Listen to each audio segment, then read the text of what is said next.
Hi, I'm the Space Quest historian, and this is a pony. And I want to welcome you to the second ever YouTuber Roundtable, which is a sort of little video series that I've got going, where I invite friends who also like to sit and yammer at their cameras. That rhymed, I didn't even intend for that, about adventure games. To sort of riff on a topic that we decide on Twitter. And today's topic is about the most surreal moment in an otherwise serious game. And I thought that was fun because I had recently finished Shardlight by Wadget Eye Games, and it threw this at me. Anyway, let's forget all that and just go on a magical mystery trip. I'm so glad Gus and Pop aren't here to see this. Glug, glug, glug. Here we go. Ew. Oh, come on.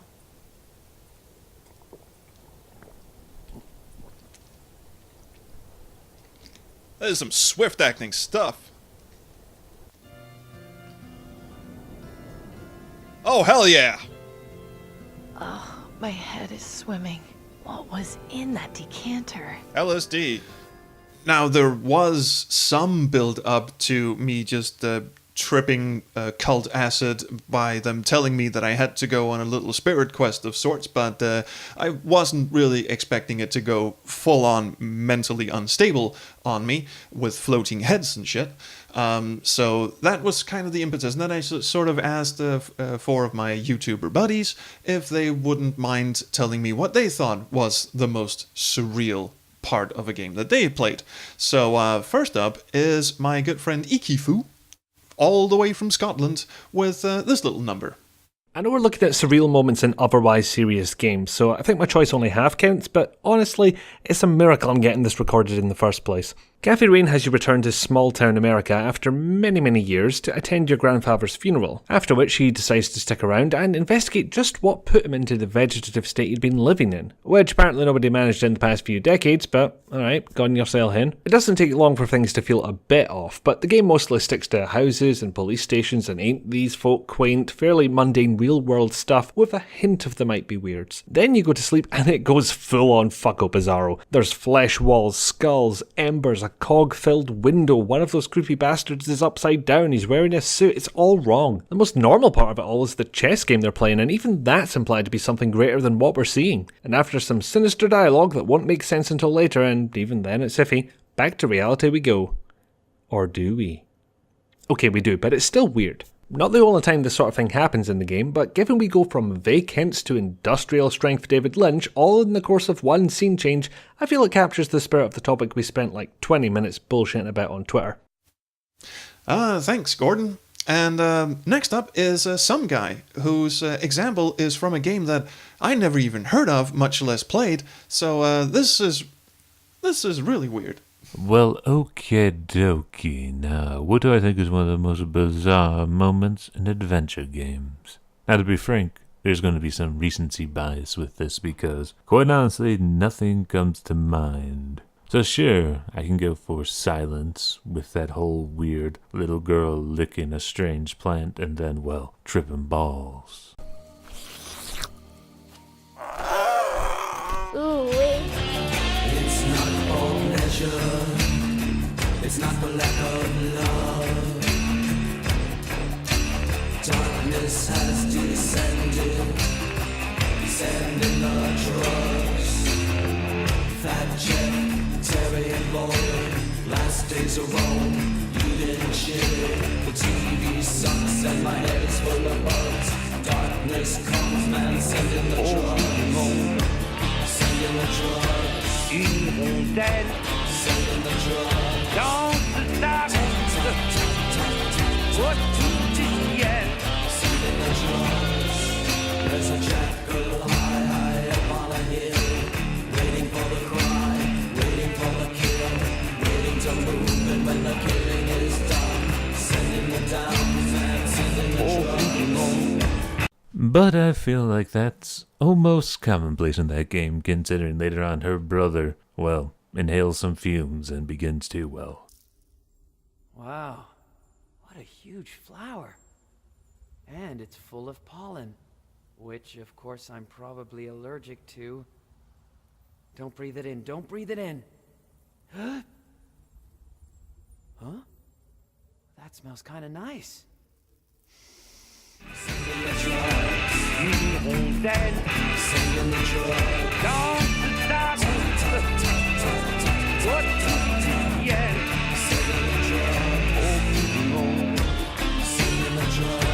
Evil dead. I have no idea what music I used there, but I'm sure it's excellent and very fitting. But anywho, my selection for this little collab is from the White Chamber. Now, the White Chamber is a Wintermute made game that's, oh god, about 12 years old now. Came out in 2005, back when 300 megabytes meant you had to upload it to BitTorrent because god damn, that's expensive hosting fees. But anywho, this game's kind of a really weird sci-fi horror thing. A bit like Dead Space meets Silent Hill with anime. Hey, it's actually not that bad. Takes about, maybe an hour of your life to play it, and well worth seeking out. Now, for the most part, this game is straight up horror, and kind of almost existential at that. But there is one moment in this game that really doesn't make any sense, and is, well, completely out of place. It's this moment right here, where you play a knockoff NES. I guess I can have a quick look. What harm can it do? What the hell is going on? Don't tell me this is inside the game.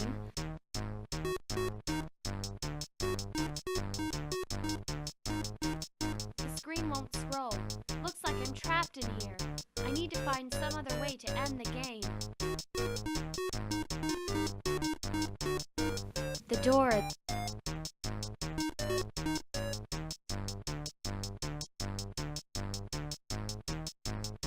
Yeah, that's right. We're trapped in an 8-bit video game now, and we gotta solve a puzzle to get out. Now, this puzzle has absolutely nothing to do with the game, and it's entirely optional. So it's a fun little Easter egg that, frankly, I guess it counts as my most bizarre moment in adventure games that I can think of because, well, I replayed the game recently, so there. That's the best I can do.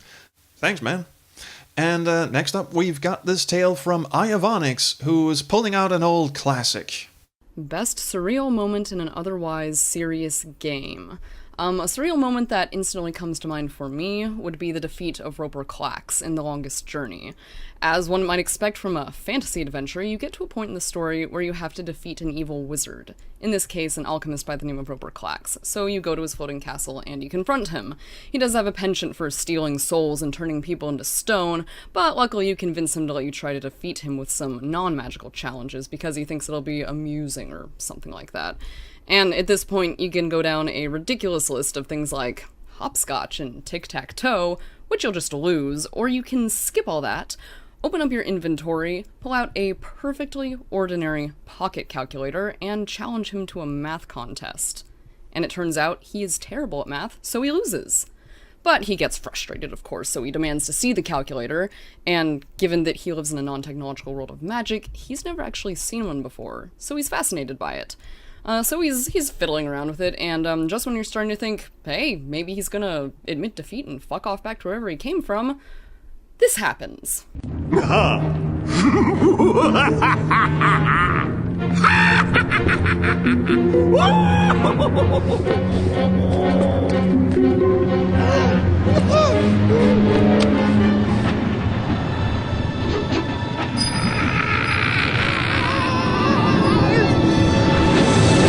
For no discernible reason, he just gets slurped into the calculator like a goddamn piece of spaghetti.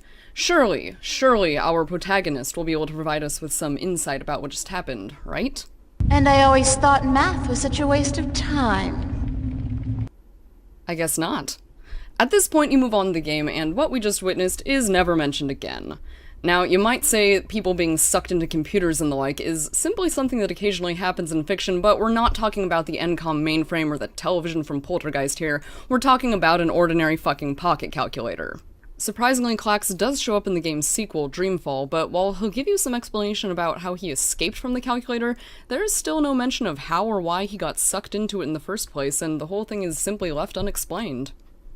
I'm sure there are a lot of objectively better surreal moments out there, but in the 12 years since I first played this game, this scene always stuck with me simply for how utterly random and bizarre it was. And hey, if nothing else, it's certainly a very creative, if not inexplicable way to defeat an evil wizard.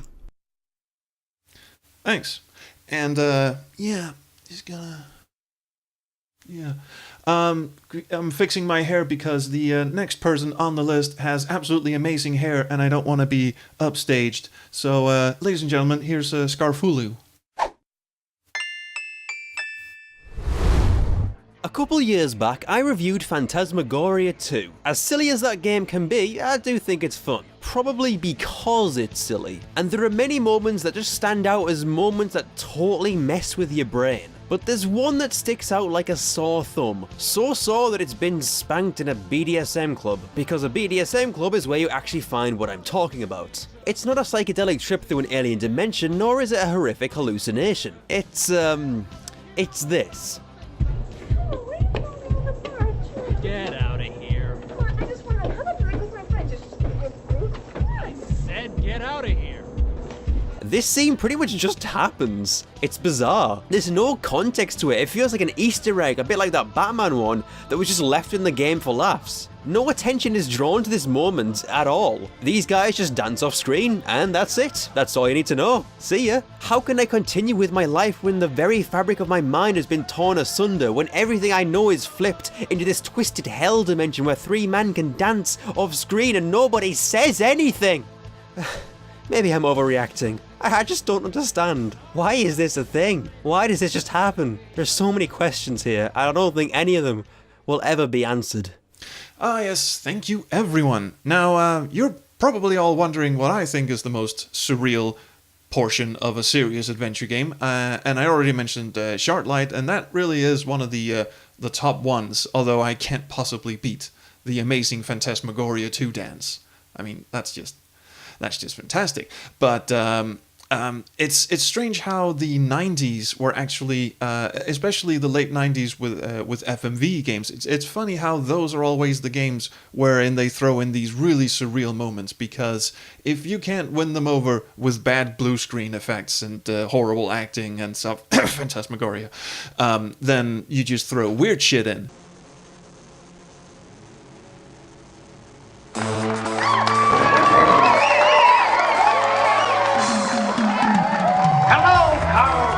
Welcome to Let's Make a Real Deal! Who the hell are you? Hi, I'm Monty Stone, your host on Let's Make a Real Deal, and have I got a real deal for you. Stuff like Black Dahlia, for instance, where it starts out, you know, you're a government agent and you're in this period piece and you're trying to suss out Nazi sympathizers and, you know, high-ranking members of society, and then all of a sudden things start getting a bit weird and you run into Dennis Hopper, and then you suddenly find yourself trapped in a mirror and, you know, people with hatchets come out and try to chop off Dennis Hopper's head. I was getting too close. Why, if they hadn't locked me away, I would have had that man by now. Lousy bureaucrats. The doctors and nurses here aren't any better. They feed me pills all day when I could be out doing a job. But they don't give a rat's ass about a good day's work. All they want is government money. F the argument. Handouts to everybody. Sticks a palm in the air. I was wondering when you were going to stop by, Doc. It's been a while since I've been poked and prodded. You know, I feel like a slice of prime beef. You know that? So what time is it? Sounds like you were just here. So what you got for me now, Doc, huh? What? No! Watch out! Maybe a shot in the head. No! Mr. Pensky! No! What's with you?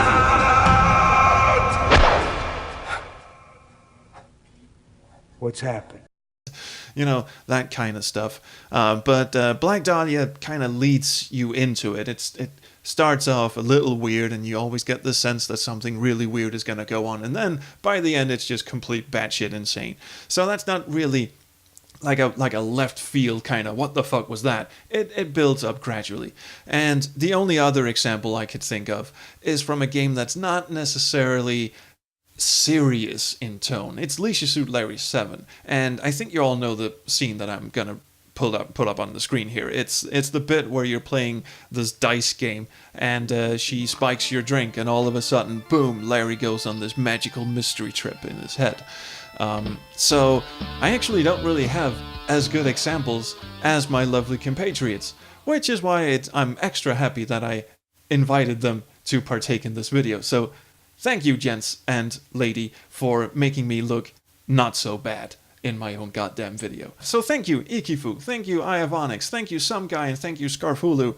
Your amazing hair is really making my self-worth feel very small. But thank you very much nonetheless. And I'm really happy that you took the time to partake in this little thing. There will be more things, and I hope people are interested in partaking in those as well, or at least viewing them. If you have ideas for topics that we should cover, kind of not really a top 10 kind of thing, or a top 4 even, it's just, whatever. That's hence the name Roundtable. We just go around and pop out an example, and that's kind of it. And we're not saying these are the most in the world, these are just the ones that we happen to think of, or didn't think of, in some people's cases.